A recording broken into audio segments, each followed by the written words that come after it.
Passamos a apresentar os 4 Evangelhos, Revelação da Revelação, Jean Baptiste Rustin.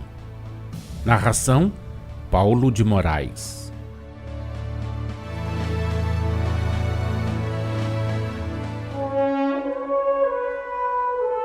Evangelho de Jesus segundo Mateus, capítulo 11, versículos 20 a 24. Evangelho de Jesus segundo Lucas, capítulo 10, versículos 13 a 15. Ai das cidades impenitentes!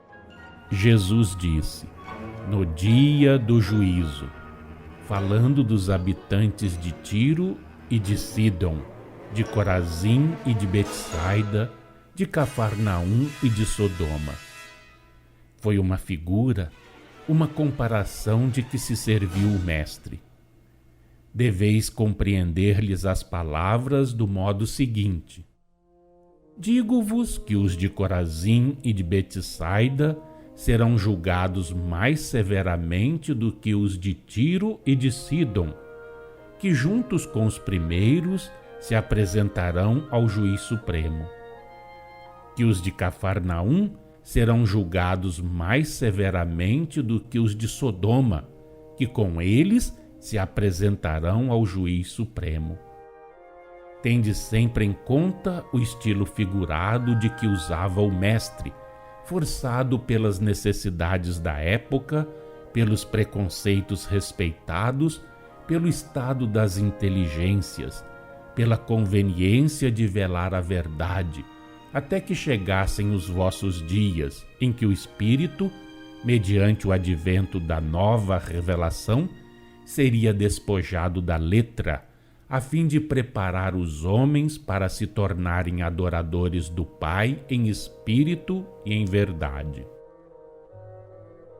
As palavras "no dia do juízo" não tinham, no pensamento então velado de Jesus, a significação de um juízo final a que sejam chamados, como diz a Igreja, todos os que morreram desde a origem dos tempos. Não, os habitantes de Tiro e de Sidom, de Corazim e de Betsaida, de Cafarnaum e de Sodoma, bem como todos os espíritos culpados que hão vivido na terra desde que o homem aí apareceu, passaram, depois da morte ao cabo de cada existência, pelo julgamento, isto é, pela expiação na erraticidade, e em seguida pela reencarnação. Dentre os espíritos culpados das diversas cidades de que falava Jesus, alguns já terminaram suas provações expiatórias, outros progrediram muito. Poucos chegarão à época da renovação do vosso planeta sem terem logrado a satisfação de seus desejos. Não haverá, repetimos, juízo final, como diz a Igreja. O que de fato se dará é que nos últimos dias da era material da humanidade terrena, os que se conservarem rebeldes serão degradados para mundos inferiores. Só os que tiverem chegado ao grau de aperfeiçoamento que devem atingir poderão permanecer na terra, para aí continuarem a avançar na senda do progresso. Não é essa, porém, a ideia que, influenciados pelas falsas interpretações próprias do reinado da letra, os homens fazem do juízo final. Os espíritos culpados irão sendo afastados gradualmente da terra, e esta se purificará de modo quase imperceptível para vós outros. A renovação do vosso planeta não resultará de um violento abalo, mas de um progresso contínuo. Atualmente ainda estais numa era material, pois que vos achais ainda sob o império da matéria, e as coisas no vosso planeta estão dispostas por maneira a que este preencha as condições necessárias à vossa existência. Mas tempos virão em que a terra progredirá, do mesmo passo que os vossos corpos, e se elevará como essência, purificando-se, eternizando-se. Quanto mais crescer em vós o domínio do Espírito, tanto mais diminuirão as necessidades materiais, e entre os homens de então e os de agora, mais sensível será a diferença material do que a que existe entre os homens de hoje e os primeiros habitantes do vosso globo. Na época da matéria, vida e órgãos materiais. Na do espírito, a espiritualidade.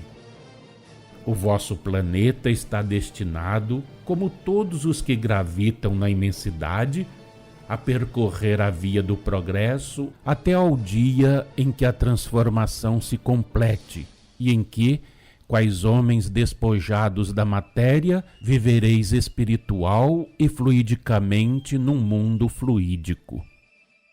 A época da renovação da Terra será aquela em que os espíritos ainda rebeldes, ao voltarem para o mundo dos espíritos, começarão a ser afastados dela e mandados para mundos inferiores. Nessa época, as calamidades, ou seja, o que chamais calamidades públicas, abrirão grandes claros nas fileiras humanas, a fim de que estas se renovem mais depressa.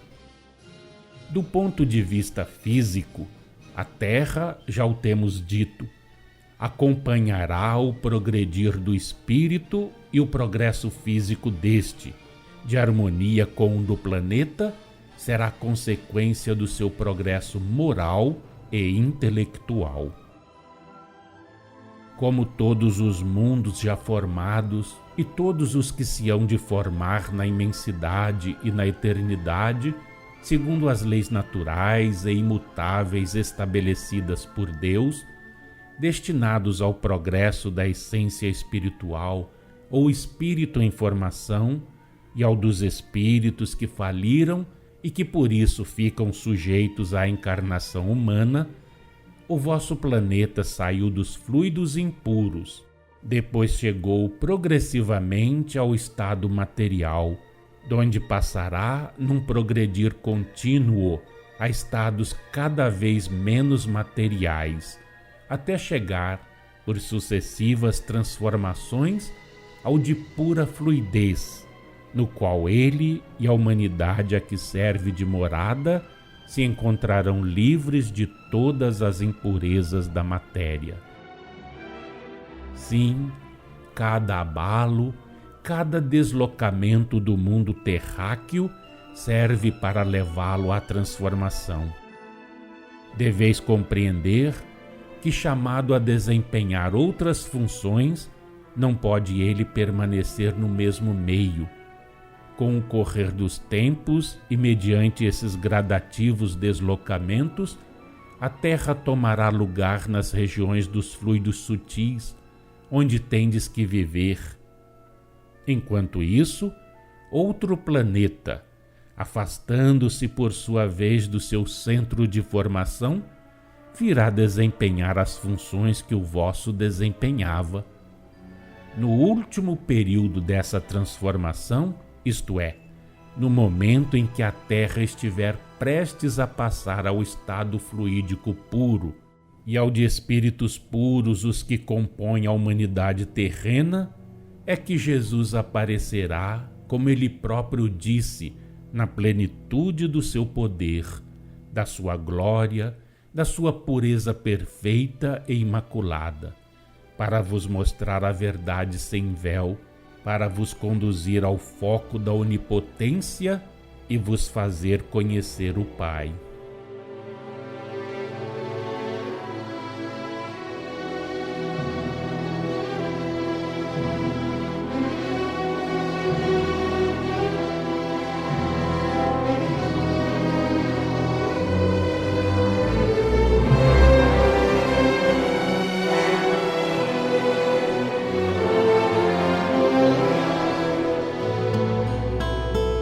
Acompanhe no próximo programa mais um trecho de Os Quatro Evangelhos, Revelação da Revelação, Jean Baptiste Rustin.